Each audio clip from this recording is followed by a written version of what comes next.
Well, that's a big crowd. This is a very large crowd.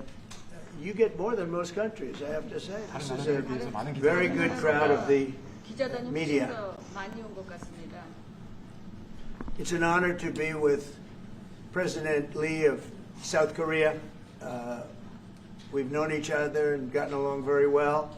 We have some additional trade because I hear they want to renegotiate the deal, but that's okay. I don't mind that. That doesn't mean they're going to get anything, but I don't mind. But we're going to have some very serious discussions about different things, including trade, where we do a lot of trade with South Korea, as you know. We are thinking about contracting some ships. They build them very well in South Korea. They're also thinking about coming to our country with some shipyards to start us on the process of building ships again. You know, at World War II, we'd build a ship a day. And today we don't build ships anymore, which is ridiculous. We're going to start that again. But we were like you. We were building ships all the time for everybody. And presidents and people allowed that to slip by. And now we buy ships. But we're going to be buying ships from South Korea. But we're also going to have them make ships here with our people, using our people. And we're going to go back into the shipbuilding business again. Because really, essentially, we don't build ships anymore, which is ridiculous how that ever happened. But we were the best at it, and you can take a look at World War II in particular, where we were doing virtually a ship a day. And it's hard to believe these were tankers and different kinds of ships, but we were very active. And you see a lot of those shipyards sitting there idle, but they're not so idle anymore. And you're going to come in also, and you're going to be doing a lot of ships in this country, so I look forward to that. But we have a lot of other trade things. They're a big purchaser of our military equipment. We make the best military equipment in the world.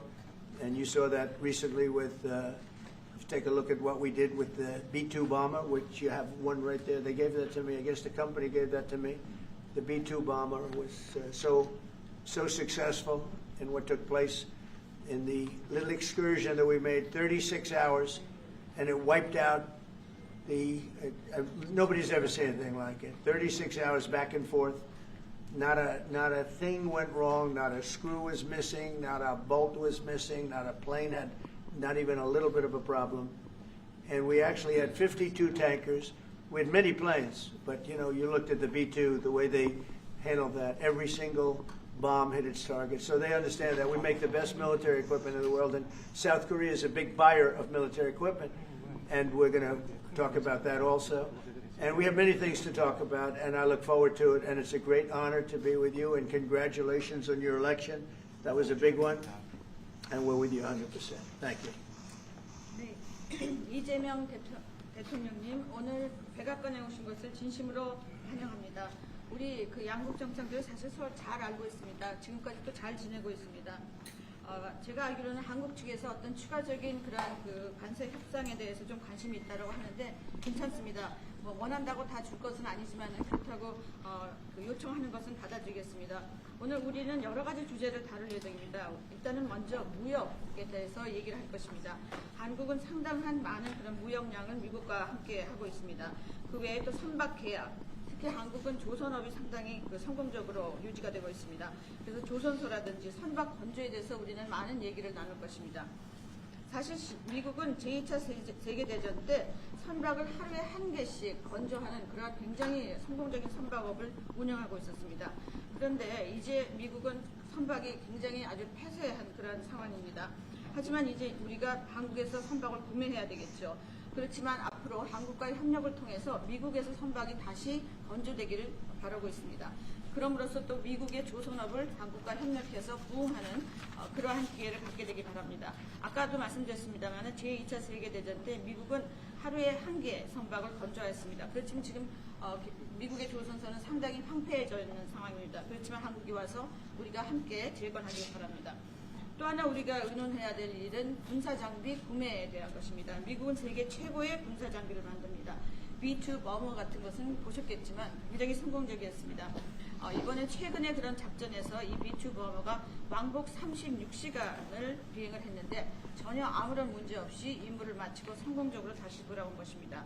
거기에는 또 52개의 탱커도 들어갔습니다. 하지만 어쨌든 그 괌이라든지 추격기 최고의 군사 장비를 가지고 있습니다. 한국이 이러한 미국의 아주 뛰어난 군사 장비를 많이 구매할 것을 기대하고 있습니다. 오늘 다시 한번 이재명 대통령을 백악관에 모시게 된 것을 매우 영광으로 생각합니다. 그리고 그 전에 아주 선거에 이긴 것을 다시 한번 축하드립니다. 감사합니다. 네, 대통령님 감사드립니다. 이렇게 시간을 내주셔서 우리 대한민국 국민을 대표해서 감사 말씀을 드리면서 우리 대통령께서 이 오벌 오피스를 새로 꾸미고 있다는데 정말로 밝고 황금색으로 빛나는 게 정말 보기 좋습니다. 품격이 아주 있어 보이고 미국의 새로운 번영을 상징하는 것 같습니다. Mr. President, let me begin by thanking you on behalf of the Korean people. I would like to thank you for giving your time for today's meeting. And I heard that you recently redecorated the Oval Office, and I would like to say that it looks very bright and beautiful, and it has the dignity of America, and it symbolizes the new future and prosperity of America. 미국을 다시 위대하게 만드는 것이 우리 대통령님의 꿈인데 미국이 다시 위대하게 변하고 있는 것 같고 그게 다우존스 지수에서도 그게 나타나는 것 같습니다. 제가 보니까 사상 최고치를 경신하고 있던데 오늘은 잠깐 조정되고 있지만 아주 훌륭하게 미국이 다시 위대해지고 있는 것 같습니다. I believe that making America great again is your goal, and I believe that that is what is currently taking place in America. And I think the most symbolic thing of that is the Dow Jones Index, which reached a record high recently, although it went down a bit, but it reached a record high. And so I think that America is becoming great again. 말씀하신 조선 분야뿐만이 아니라 제조 분야에서 르네상스가 이루어지고 있고 그 과정에서 대한민국도 함께 하게 되길 기대합니다. So I believe that there is a renaissance taking place not only in the shipbuilding sector but also in the manufacturing industry, and I hope that Korea can be a part of that renaissance. 그리고 또 한 가지 제가 꼭 말씀드려야 될 것이 대통령님의 평화를 지키는 기간의 미국의 역할을 넘어서서 새롭게 평화를 만들어가는 피스메이커로서의 역할이 정말로 눈에 띄는 것 같습니다. And one thing that I wanted to say to you is that America's role not as a keeper of peace, but a maker of peace, is being more is emerging more evidently. 유럽, 아시아, 아프리카, 중동 여러 곳에서의 전쟁들이 이제는 트럼프 대통령님의 역할로 휴전하고 평화가 찾아오고 있습니다. Many wars in Europe, in Asia, in Africa, and in the Middle East are coming to peace because of the role that you are playing. 세계 지도자 중에 전 세계의 이런 평화 문제에 대통령님처럼 이렇게 관심 가지고 실제로 성과를 낸 경우는 처음으로 보이십니다. So among the many world leaders, I believe that you are the only leader who has made such accomplishments. 그리고 가급적이면 전 세계에서 유일하게 분단 국가로 남아있는 한반도의 그 평화를 좀 만들어 주셔서 김정은과도 만나시고 북한에 트럼프 월드도 하나 지어서 거기서 저도 골프도 칠 수 있게 해주시고 그래서 전 세계가 인정하는 정말 세계사적인 평화의 메이커로서의 역할을 꼭 해주시기를 기대합니다. And I would like to mention that the only remaining divided nation in the world is the Korean Peninsula, and I would like to ask for your role in establishing peace on the Korean Peninsula. So I look forward to your meeting with Chairman Kim Jong-un and construction of a Trump Tower in North Korea and playing golf at that place. 아마 기다리고 있을 것 같습니다. 다시 한 번만. 기다리고 있을 것 같습니다. So I believe he will be waiting for you. 그리고 마지막으로 든든한 한미 동맹을 기반으로 대한민국이 성장 발전해 왔고 앞으로도 이 한미 동맹을 군사 분야뿐만이 아니라 경제 분야 또 다른 과학 기술 분야까지 다 확장해서 미래형으로 발전시켰으면 좋겠습니다. Korea was able to attain economic growth and development through our ironclad alliance.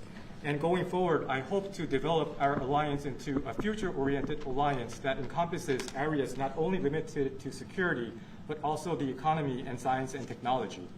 대한민국 국민들은 트럼프 대통령님에 대해서 정말로 큰 기대를 가지고 있다는 말씀을 드리면서 다시 한번 이런 시간 내주셔서 감사드립니다. The Korean people have great expectations for you, Mr. President. Thank you once again for your time. Well, thank you very much. It's an honor to be with you. I will say that Kim Jong-un and I had a very good relationship, as you remember, and still do. And when I came in, I didn't know him. We had 2 summits, but we became very friendly. Respect. It was great respect. And it was not going to be that way had Hillary Clinton won the election. It would have been a disaster.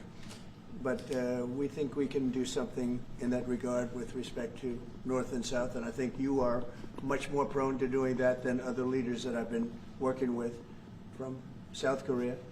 And we'll work on that. I think it's very good to work on that. If you remember, you were doing the Olympics, and there was a great time of hostility with North Korea, and you weren't selling tickets because nobody wanted to be blown up in the stadium during the opening ceremonies, right? And you were not selling tickets. And I was also at my formative stage with North Korea and Kim Jong-un, and we were a little bit going at it about Rocket Man, Little Rocket Man, everything back and forth, and it was really nasty. And then I got a call one day, and they wanted to get together, they wanted to talk, and we started talking. And then he said really brilliantly, he said, you know, the Olympics is going to be opening very soon, and we'd like to be a part of it. They actually put teams in it. You got along great. And by the way, immediately upon that phone call, you started selling tickets, and it turned out to be a tremendous success. So it went from being empty stadiums because people were afraid to go, because it was a target potentially, to a great success. And I was very proud of that. You had one of the most successful Olympics, and now we have the Olympics coming to the U.S., so we're very happy about that. But that was a great honor to get involved and make the Olympics so successful. 네, 대단히 감사합니다. 다시 한번 모시게 돼서 영광이라고 말씀드리겠습니다. 제가 김정은 위원장과 굉장히 좋은 관계를 가지고 있습니다. 그리고 현재도 매우 좋은 관계가 있습니다. 내가 처음에 취임하고 난 다음에 2번의 정상회담을 김정은 위원장과 함께 했고 상당히 친해졌고 또 더 중요한 것은 둘 다 존경심을 서로에게 가지고 있다는 것입니다. 만일 힐러리 클린턴이 대통령으로 당선했다면 절대 그러한 상황까지 이루지 않았을 것입니다. 제가 보기에는 이재명 대통령께서 한국의 어느 지도자보다도 북한에 좀 더 문제를 해결하고자 하는 의지가 있는 그러한 대통령이라고 생각합니다. 그래서 어쩌면 우리가 함께 노력한다면 어느 정도 진전이 있을 수도 있겠습니다. 사실 한국에서 올림픽이 열렸을 때 북한 때문에 많은 사람들이 올림픽 표를 사지 않는 그런 현상이 생겨났었습니다. 그런데 김정은 위원장이 그때 사실은 김정은 위원장과 초기에는 제가 별로 사이가 좋았던 것은 아닙니다. 서로 라켓맨이라고 부르면서 주고받는 그러한 해프닝도 있었습니다. 그런데 어느 날 통화를 시작하게 되었고 통화를 하면서 그가 얘기를 했습니다. 한국에서 올림픽이 곧 열리는데 우리 북한도 참가하겠다. 그렇게 얘기를 했습니다. 그리고 그 통화 직후에 올림픽표가 많이 팔리기 시작했습니다. 그리고 한국의 올림픽은 올림픽 역사상 가장 성공적인 올림픽으로 지금 기록되고 있습니다. 또 우리 미국도 곧 올림픽을 주최할 예정입니다. 그래서 우리도 미국에서 성공적인 그런 올림픽을 주최할 계획을 가지고 있습니다. 김정은 위원장 말씀을 하셔서 그런데 사실 대통령님 덕분에 이 북한하고 이 한반도 관계가 매우 안정적이었습니다. 그런데 사실 그 이후 대통령께서 미국 정치에서 약간 물러서 있는 그 사이에 사실은 북한의 미사일도 많이 개발됐고 핵폭탄도 많이 늘어났고 진척된 것 없이 한반도 상황은 정말로 많이 나빠졌죠. Mr. President, you mentioned about Chairman Kim, and thanks to your efforts when you were in office during your first term, the situation on the Korean Peninsula was stable. But during the hiatus where you were out of office, North Korea developed further its nuclear and missile capabilities, and that led to a deterioration on the situation of the Korean Peninsula. And they wouldn't have done that. They would not have done that if I were president. That 내가 was not going to 만약에 happen. 대통령이 당선되었다면 그런 일이 일어나지 않았을 것입니다. 전적으로 공감합니다. I completely agree with you. 그래서 지금 얼마 전에 김여정이 미국과 저를 비난하는 발언을 할 때도 대통령과 김정은 위원장의 특별한 관계에 대해서는 의심하지 않는다 이런 표현을 했습니다. 기다리고 있다는 뜻으로 보여졌습니다. So when Kim Yo-jung, the deputy director of the Workers' Party of Korea, issued a statement denouncing South Korea, she mentioned about the the not bad relationship between you and Chairman Kim Jong-un, and I believe that this is a sign that North Korea is waiting. 한반도의 평화의 새 길을 꼭 열어주시기 바랍니다. So I hope that you will usher in a new era of peace on the Korean Peninsula. I will do that, and we'll have talks. He'd like to meet with me. He didn't want to meet with Biden because he had no respect for Biden, but we look forward to meeting with him, and we'll make relations better. You'll help that. You had a lot of leaders. I've gone through a lot of leaders in South Korea. You know, it's been quick. You'll be there for a long time. But we, in the various leaders that I've dealt with, they were not approaching it properly, in my opinion, having to do with North Korea. But I think your approach is a much better one. 네, 그렇게 하도록 하겠습니다. 김 위원장이 바이든 전 대통령을 만나고 싶죠 하지는 않았지만 말은 만나고 싶어 할 것 같습니다. 그래서 그런 그 시도를 하겠고요. 내가 한국의 지도자들을 여러 번을 만나봤는데 제 개인적인 생각으로는 대북 정책이 그렇게 적절하지 않지 않았나 하는 생각이 듭니다. 그래서 이 대통령께서 그 적절한 대북 정책을 통해서 좀 더 그 진전이 있었으면 하는 생각입니다. 저의 관여로 남북 관계가 잘 개선되기 쉽지 않은 상태인데 실제로 이 문제를 풀 수 있는 유일한 인물이 트럼프 대통령이십니다. So resolving this issue through my engagement is not an easy thing. And the only person that can make progress on this issue is you, Mr. President. 대통령께서 피스메이커를 하시면 저는 페이스메이커로 열심히 지원하겠습니다. So if you become the peacemaker, then I will assist you by being a pacemaker. That's good. We can do big progress, I think, with North Korea. Absolutely. 네, 북한에 대해서 큰 진전을 함께 이루어 나갈 수 있다고 믿습니다. 감사합니다. Okay, thank you very much. Thank you very much. Good job. Okay, questions, please? Mr. President, when you met with Russian President Vladimir Putin, how soon did he say that he wanted to sit down with Ukrainian President Zelensky? Russia, as of now, says there's no meeting on the books and no agenda is set. Well, that's going to be up to them. It takes two to tango, I always say it. And they should meet, I think, before I have a meeting and probably close the deal. But I think it's appropriate they meet. They do not exactly get along well, as you can understand. And I'm sure it's a meeting that perhaps he didn't like. But he wasn't happy about coming to the United States either. That was a big concession, and I appreciate the fact that he did. You know, I've always had a very good relationship, despite a fake Russia haunt that we had. But we've always had a great relationship, very good relationship, strong relationship with Russia. That's a good thing, not a bad thing, by the way. That's a very good thing. And it's good to get along with Kim Jong-un, and it's good to get along with everybody, including President Lee.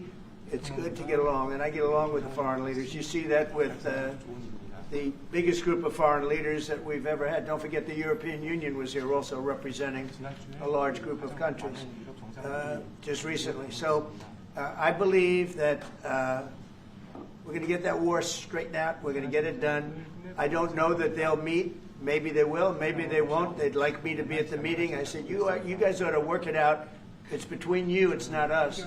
Now, in the meantime, we're not spending any money on, as you know, in Ukraine. We're selling military equipment to NATO.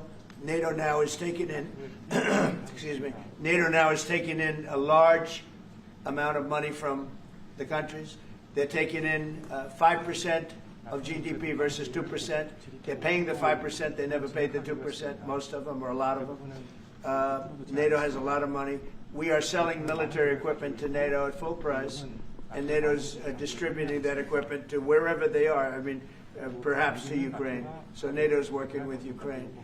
Biden was giving hundreds of billions of dollars, just willy-nilly, just giving money. He had no idea where it was going. It was terrible what was happening. So we're not involved anymore in terms of the cost. We're in for $350 billion. As you know, I also got the rare earth deal done with Ukraine, which was worth much more than the $350 billion. But I'm not interested in the money so much, even though we've done a great job in that regard. I'm not interested in that. I'm interested in stopping a war where last week 7,109 soldiers died, both Russian and Ukraine. It's such a waste of life and humanity. They're not from this country. They're not from any other country other than Ukraine, for the most part, other than Ukraine and Russia. But it's a very important thing to me to stop it. I stopped 7 wars that were raging, one for 31 years, the Congo, and as you know, Rwanda, one for 35 years. I don't have to go into them. You know the list better than I do. But we stopped a lot of wars, including, you think about it, India and Pakistan, which was probably 2 weeks away from being a nuclear war. They were shooting down airplanes all over the place. So I'm very proud of that. I thought this would be, in many ways, the easiest way. I have a very good relationship with Putin. I thought it would be the easiest one to stop, and it's really not. It's very complex. It's very personal from their standpoint. There's tremendous dislike personally between the two men, and we're going to have to straighten that out. But I would like to see them meet first. They'd like me to be there. I may be there. I may not. I'll see. But I wanted them to work out their differences first, because it is ultimately between them. And when that happens, I think we'll get an end. How soon? Maybe they meet, maybe they don't. How long are you willing to let this play out? And if they don't meet, will there be consequences? And how soon for Russia? Yeah, there could be very big consequences, but we'll see what happens. There might be very big consequences, because this is something that has to end. This war would have never taken place, and for 4 years it didn't take place. But if I were president, this war would have never taken place. There has not been a war like this since the Second World War. This is the biggest thing that's happened in terms of warfare, wars. It's a whole new form of fighting. It's a drone fighting. It's a drone war. No, a drone war never existed before. And we're actually studying it from the standpoint of Pete Hegseth and everybody. We're studying it and studying it very carefully. This is a whole new form of war, but it's a violent war, and there has been nothing like this since the Second World War. So we'll see what happens over the next week or two, and at that point I'll step in very strongly, and if I have to be there, I'll be there. And we'll either have a deal or we won't. But a lot of people are dying, and I want to get us... Mr. President, Kim Jong-un wants to meet. When do you want to meet with him? With who? You said the North Korean leader wants to meet. How soon would you? Yeah, we want to have a meeting. I like to have a meeting. I got along great with him. You know, you were there. We even had a press conference. He had his first press conference. Kim Jong-un had a press conference. This was a little different press conference. I said, have you done a press conference before? No. And you know what? He did great. It was a great press conference, actually. It was historic. I doubt he's done one since. But I said, would you like to meet the fake news? Because whatever you want to do. And they came in, like you've never seen anything like it. And then he said, enough. And that was the end of the press conference. That was the end. It ended very rapidly. But I think he had a good time. I look forward to meeting with Kim Jong-un in the appropriate future. Mr. President, the United States question. Will you reduce the number of forces in South Korea so that the United States can have more flexibility in the region? Say it. Would you consider reducing the number of U.S. forces in South Korea so that the United States can have more Well, I don't flexibility want to in the say region? that now, because we've been friends and we're friends. And look, we have a lot of people over there. We have over 40,000 troops in South Korea. As you know, South Korea agreed to pay for that during my last term. And then when Biden came in, they complained to Biden that I wasn't a nice person, and he agreed not to pay. He gave up billions of dollars. We were getting paid billions of dollars. But then Biden ended that for whatever reason. It's unbelievable that he did. But we have a very good relationship militarily. They would say, but we gave you land. I said, no, you didn't. You lease us land. There's a big difference between giving and leasing. And maybe one of the things I'd like to do is ask them to give us ownership of the land where we have the big fort.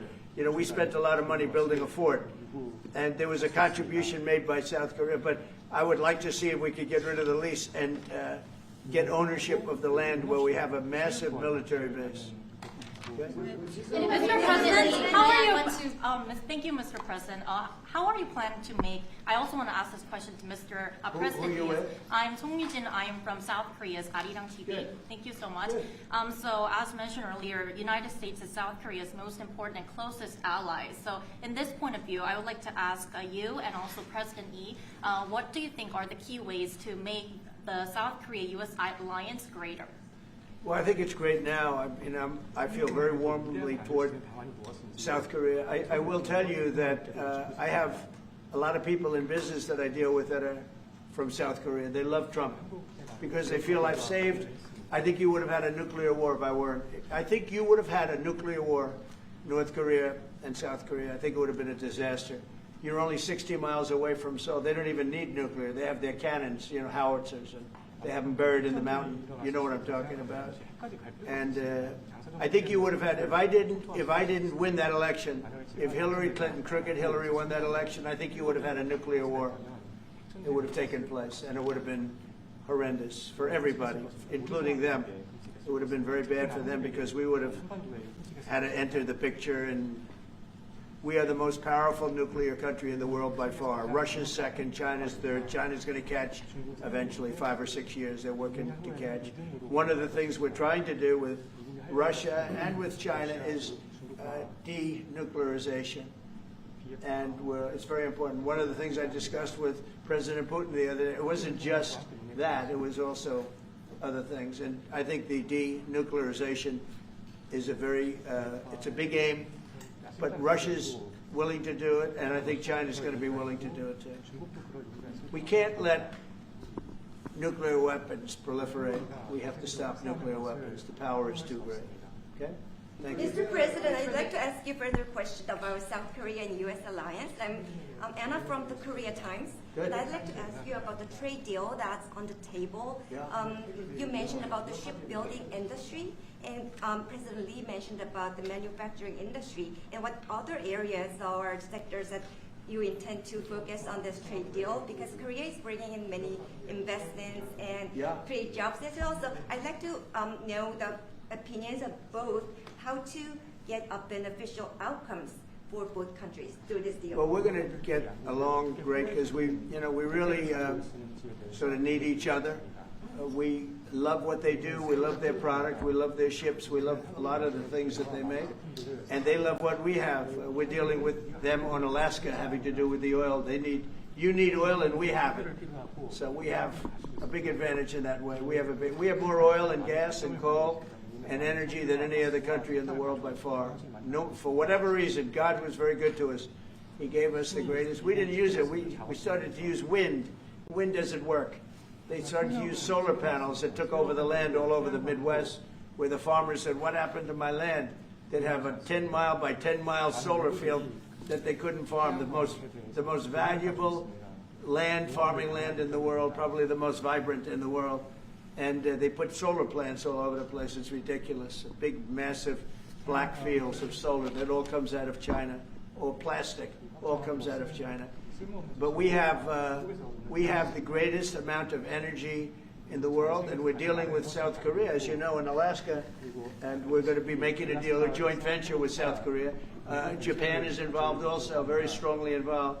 So we have Japan and South Korea, and we're actually the closest. It seems like quite far away, Alaska, but actually it's right up the little ocean, right up the little Pacific Ocean. It's actually pretty close, relatively speaking. But we have more oil and gas and coal than any other nation in the world by far, and we're going to use it. And that's the thing that South Korea, I think, most wants from us, I would think. Would you go back to the DMZ to meet with the North Korean leader? Say it? Would you go back to the DMZ to meet with the North Korean leader? I loved it. Remember when I walked across the line and everyone went crazy? Especially Secret Service, I would say they were going. And I looked into those windows, the windows, the glass, that you could only see if you looked direct, because there was all sorts of stuff. But I looked in and I saw more rifles pointing at me than you could. There were a lot of rifles in that building. The Secret Service was not happy. You know the buildings I'm talking about? The two blue buildings on each side. And I walked up the middle and I looked in the window and I saw more guns in that room than I've ever seen in my life. I looked at the other side, and it was the same thing.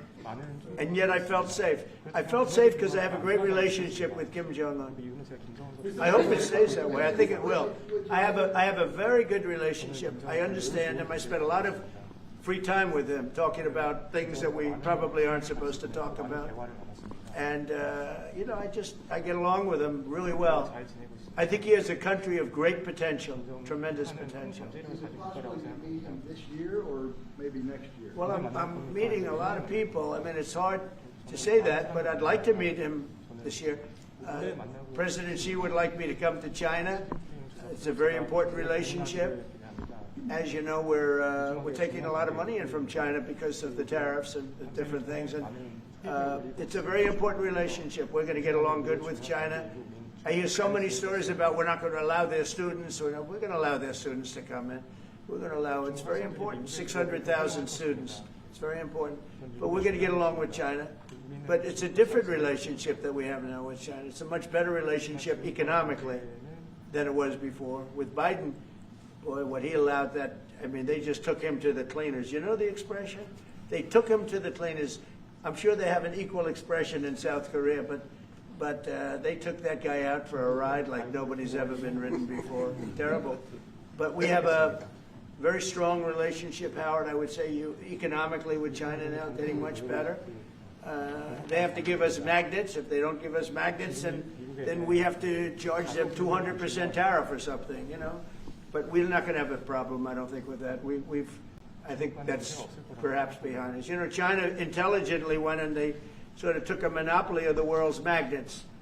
And nobody needed magnets until they convinced everybody 20 years ago, let's all do magnets. There were many other ways that the world could have gone. But so it'll take us probably a year to have them.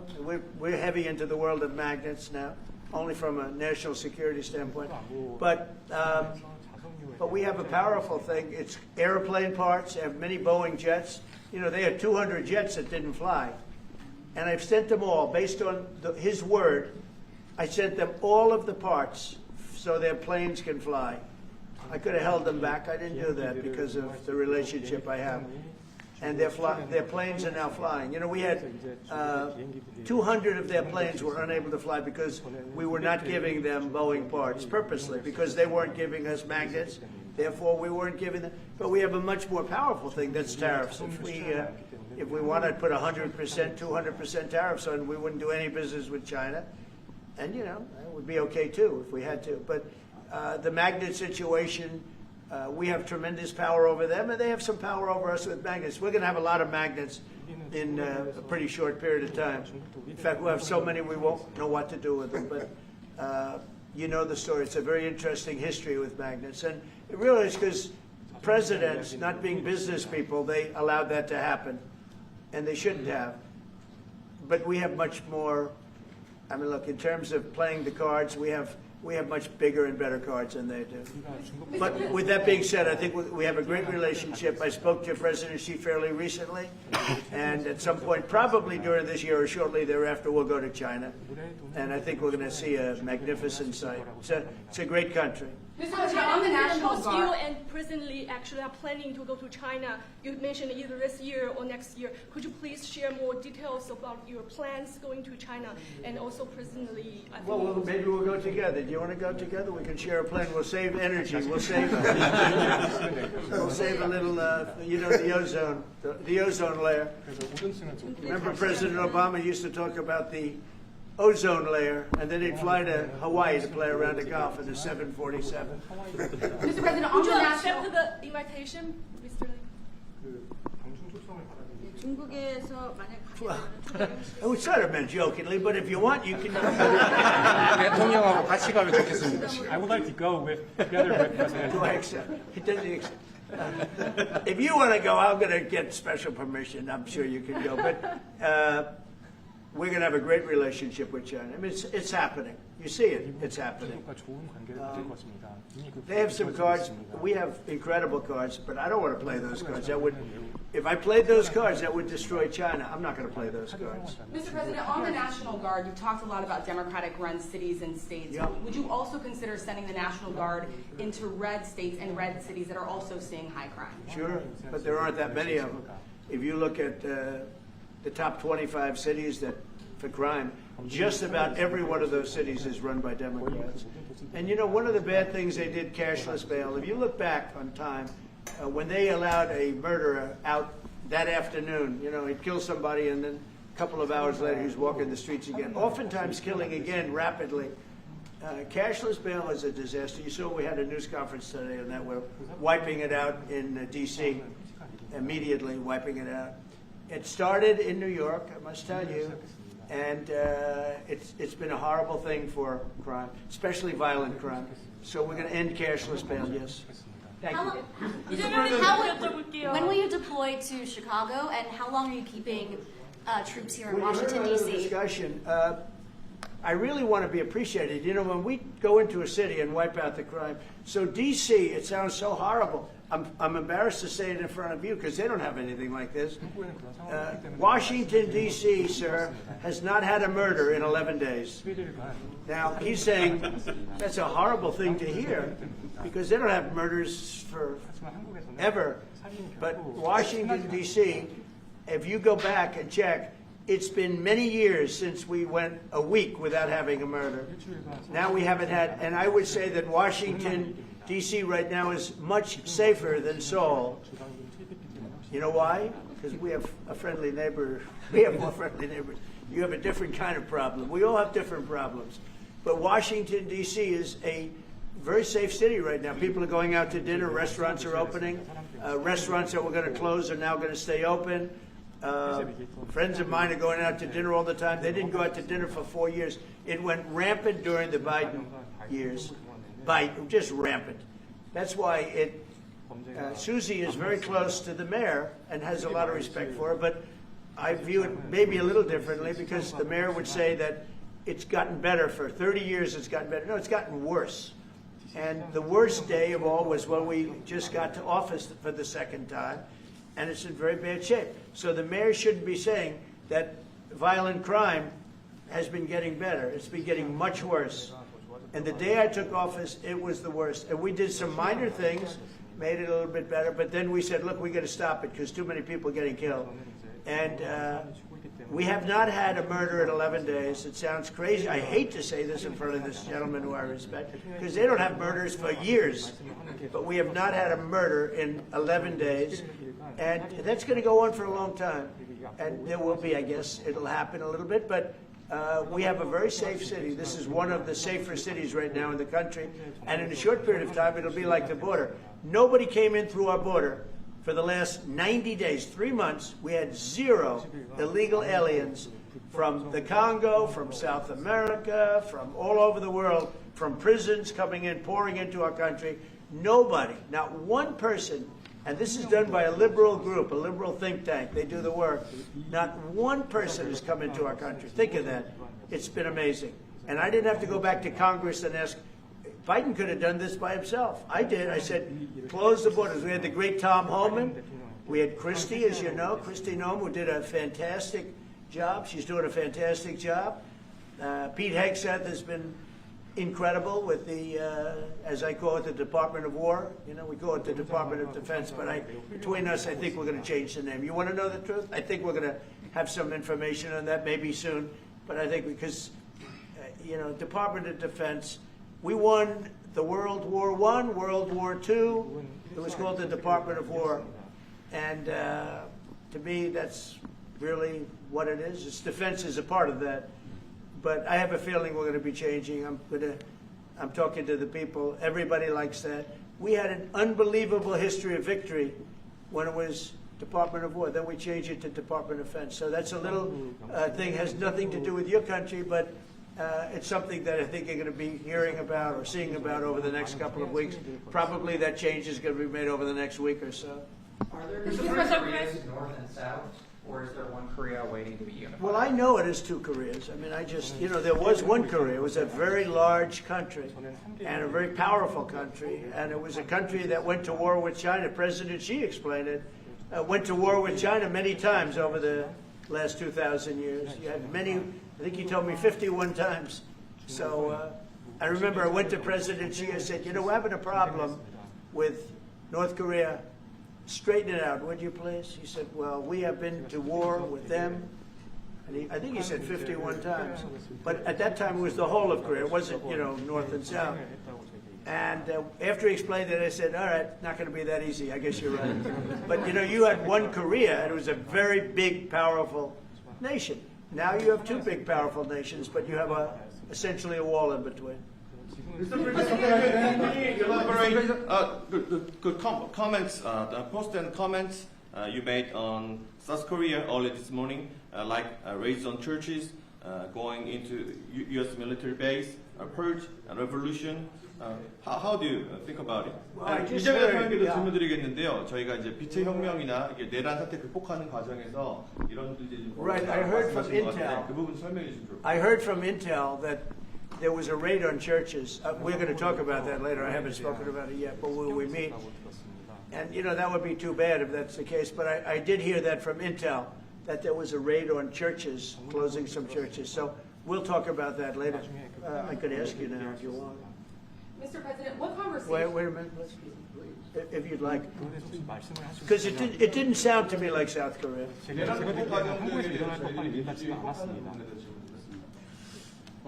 간단하게 말씀을 드리면 지금 대한민국은 아시는 것처럼 친위 쿠데타로 인한 혼란이 이제 극복된 지 얼마 안 된 상태고 그 내란 상황에 대한 국회가 임명하는 국회가 주도하는 특검에 의해서 사실 조사가 진행 중입니다. 물론 저의 통제하에 있지는 않지만 하여튼 대한민국 검찰이 하는 일은 팩트 확인, 팩트 체크인데 미군을 직접 수사한 게 아니고 그 부대 안에 있는 한국군의 통제 시스템이 어떻게 작동했나를 확인한 것 같습니다. 나중에 좀 더 자세히 설명을 드리도록 하겠습니다. So it hasn't been long since Korea has overcame the political turmoil following the self coup by the former president. Currently, there is a fact-finding investigation by a special prosecutor that was appointed by the National Assembly. And this special prosecutor... Is his name deranged Jack Smith by any chance? They took him from our country. They put deranged Jack. He's a deranged, sick individual. But go ahead. Go ahead, please. I'm only kidding. Maybe I'm not. And that special prosecutor is not under my control. And so the special prosecutor is conducting a fact-finding investigation.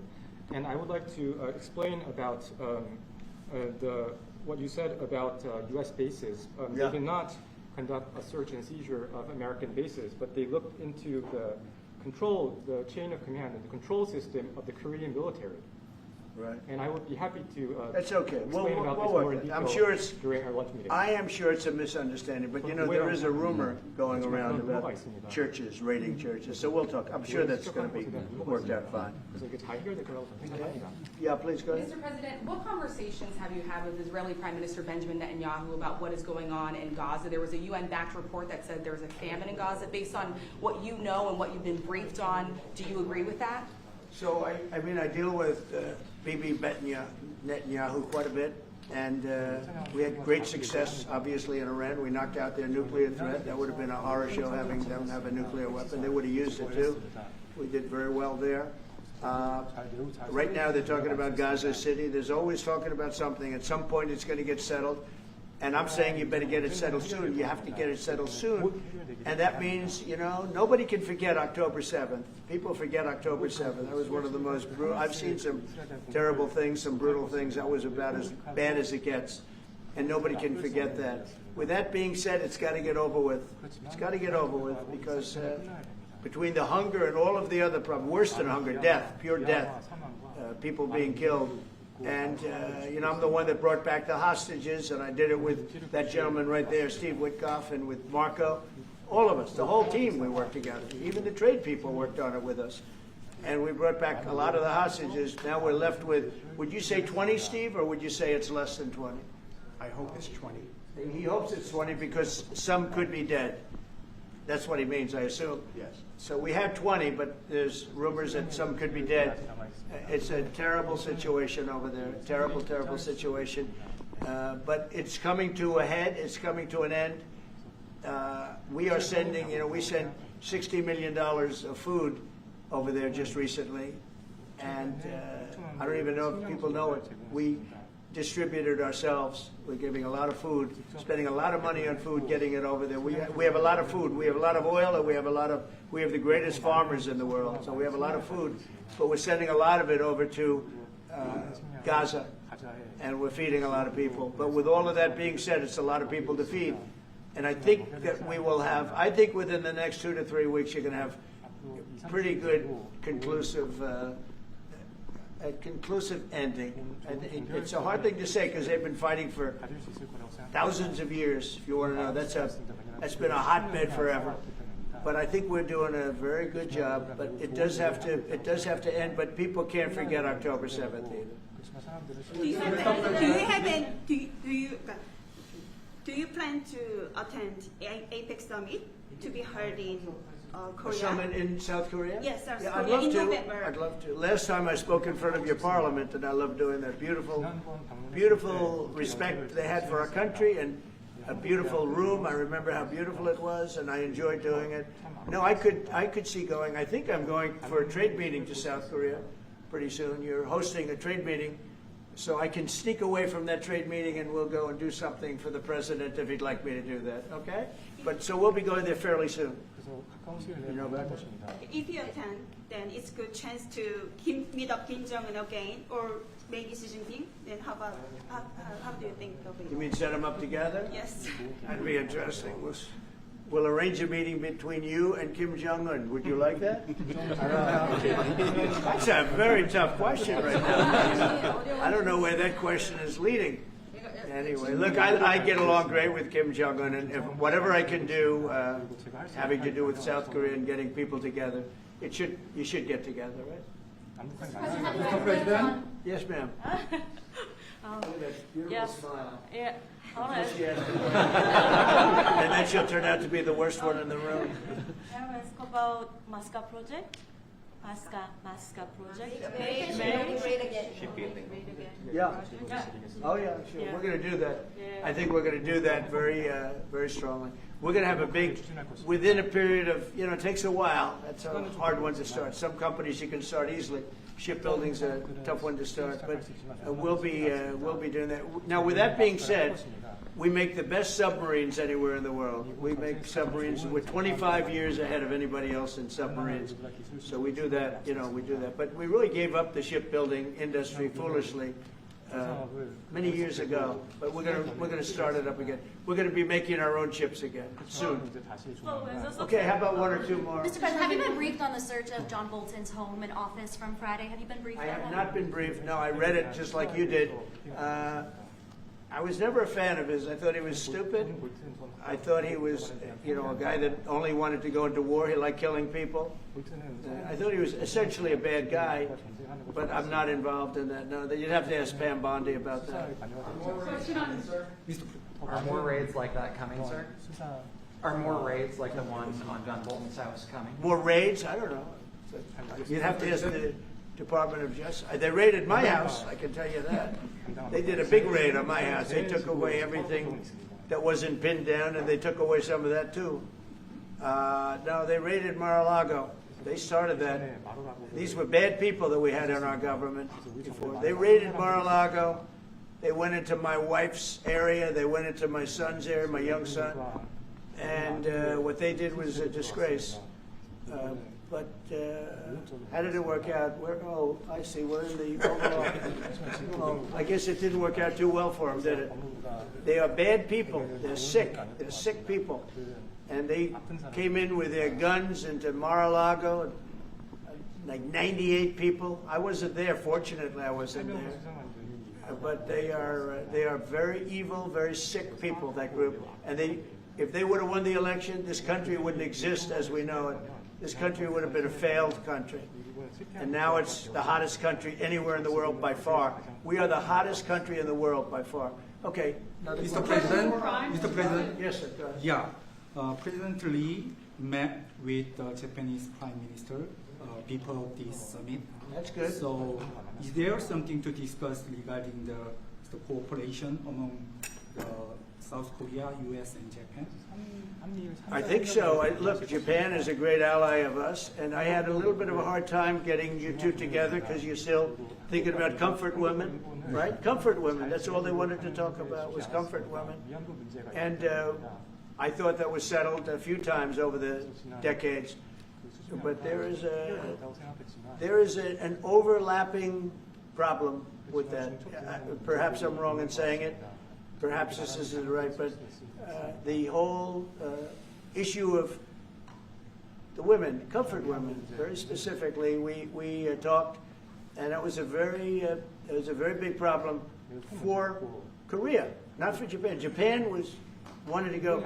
They want to get on, but Korea was very stuck on that. You understand? So I don't know. Perhaps you'd like to answer. It's a good question. It was hard getting Japan and Korea together because of what took place a long time ago. But Japan wants to do it, I can say. Korea is a little bit more tenuous, please.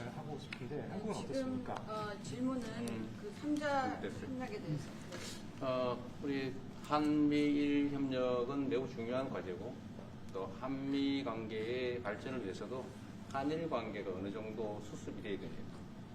So trilateral cooperation among Korea, the U.S., and Japan is very important, and better Korea-Japan relations is also important for the Korea-U.S. relationship as well. 그래서 대통령께서 한미일 협력을 매우 중시하고 계시기 때문에 제가 대통령을 뵙기 전에 미리 일본과 만나서 대통령께서 걱정하실 문제를 다 미리 정리했다 이렇게 생각해 주시면 좋겠습니다. Because I know that President Trump, that you put emphasis on trilateral cooperation, Right. I made a visit to Japan before coming to the U.S. to settle the difficult issues that we have. Good. Well, Japan wants to get along very well with you. And I find them to be great people, great country, obviously. And they want very much to get along with South Korea. And you have something in common. You know, you want to solve the North Korea problem. But Japan very much wants to get along with you, and I'm sure they will. I find the people that I deal with to be wonderful people, actually, as I do with you. 이번에 일본에 가서 이시바 총리를 만났을 때 그 전에 우리가 가지고 있던 여러 장애 요소들이 많이 제거됐다는 생각이 듭니다. So when I visited Japan and met with Prime Minister Ishiba, I realized that many of the obstacles that existed between our two countries have now been removed. Sure. During my term. We removed them during my term. There was an overlay a little bit, but we removed many of those obstacles during my term. And, you know, if you look at Prime Minister Abe, who was a great man, he was a great friend of mine, and he was assassinated. But he felt very warmly toward your country, I can tell you that. And the current Prime Minister, who I've gotten to know very well, feels the same way. So I think you're going to have a great relationship with Japan. Steve, go ahead. Just to close the loop on Gaza, is there a diplomatic push underway to try to get all this to end? Oh, there's a diplomatic push. No, is there? There has been, yeah, sure. Right now, Steve, I would say very serious diplomatic push. Marco or Steve? Marco, do you want to answer that first? Yeah, it's never stopped. We've always looked to find a solution there. Ultimately, as the president said, we want it to end. It has to end with no Hamas. Steve, where are we? I would say that we wouldn't be anywhere but for the president's truth last week, which was a statement to Hamas that they better get their act together and get to the peace table. But for that, it would have been all stalled. So, as usual, he is the man who moves it. Thank you. Thank you very much, everybody. Thank you.